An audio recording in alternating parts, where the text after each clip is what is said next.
भाऊ मला सांगा, तुम्ही काल जे वक्तव्य केलेलं आहे तुम्हाला नेमकं काय म्हणायचं होतं आणि आता तुमचं नेमकं त्यावरती काय स्पष्टीकरण आहे? वाटूर फाट्यावरती जो कार्यक्रम होता तो प्रत्येक घरावर सोलार लावण्याचा होता, शासकीय कार्यालयावर, जिल्हा परिषदच्या शाळेवर, संपूर्ण गाव सोलारवर करायचं होतं. 8 गावामध्ये अशा प्रकारचे कार्यक्रम झाले. वाळू मोफत देण्याचा कार्यक्रम होता, त्याचे पास वाटप करण्यात आले.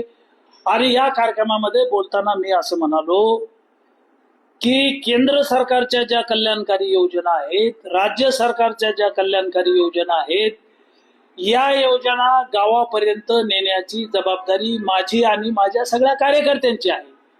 मात्र कल्याणकारी योजना राबवत असताना, गरिबांना याचा लाभ देत असताना, शेतकऱ्यांना लाभ देत असताना काही राजकीय पक्षाच्या नेत्यांनी काही 10-12 पोरांचं एक टोळकं तयार केलेलं आहे आणि हे टोळकं टोल करत राहतं कुच्चर वाट्यावर बसून, असं मी म्हणालो.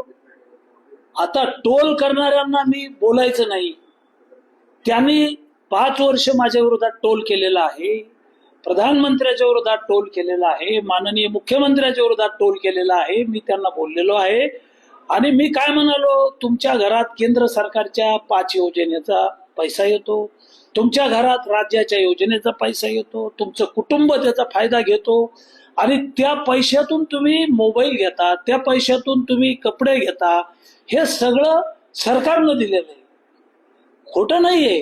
हे टोळकं आहे आणि टोळक्याला सुद्धा आम्ही असं काही अडवत नाहीये. त्यांच्याही कुटुंबात पगार चालू केलेले आहेत, त्यांनाही लाभ देतो. त्याच्यामुळं आमची खेड्यातली भाषा आहे. एखादं पोरग शाळेत जात नाही, आई वडिलाचं काम करत नाही, त्याला आपण म्हणतो की काट्ट आता आमचं काम करत नाही, ऐकत नाही, काट्ट बिघडलं म्हणतो आपण. आपण वडिलाला बाप म्हणतो ग्रामीण भागात, आपण आईला माय म्हणतो. मग आता हे खेड्यातली भाषा आहे. आणि मी माझ्या आयुष्यात 40 वर्ष शेतकऱ्याची सेवा केली. 25-25 हजार लोकांचे मोर्चे काढले. दुष्काळ आहे, अतिवृष्टी आहे, गारपीट आहे, लोकांना मदत मिळवून दिली. सरकारची एकूण एक योजना राबवली आणि जनतेची सेवा करतो म्हणून 13 वेळा निवडून आलोय. जनतेची सेवा करतो म्हणून 5 वेळा विधानसभेला निवडून आलोय, मंत्री झालोय. जनता माझं मायबाप आहे आणि मी जनतेसाठी काम करत राहील. मात्र काही राज्य पातळीवरचे नेते गरळ ओकतायत माझ्या विरोधात. त्यांना काय गरळ ओकायची तर ओकू द्या. मी शेतकऱ्यामुळे आहे, माझे कपडे शेतकऱ्यामुळे आहेत, माझं जीवन सगळं शेतकऱ्यामुळे आहे ना. मी मान्यच करतो. माझ्या आयुष्यात कधीही एकाही सामान्यातल्या सामान्य माणसाला मी कधी वाईट बोललो नाही.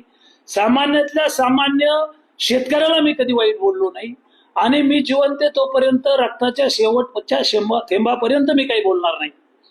मात्र काही लोक विनाकारण याचं पिंपळाचं पान पडलं तर पिंपळगाव झळालं अशा प्रकारचा कलमा करतायत. हे निराधार आहे, हे खोटं आहे. मी शेतकऱ्याच्या विरोधात बोललो नाही.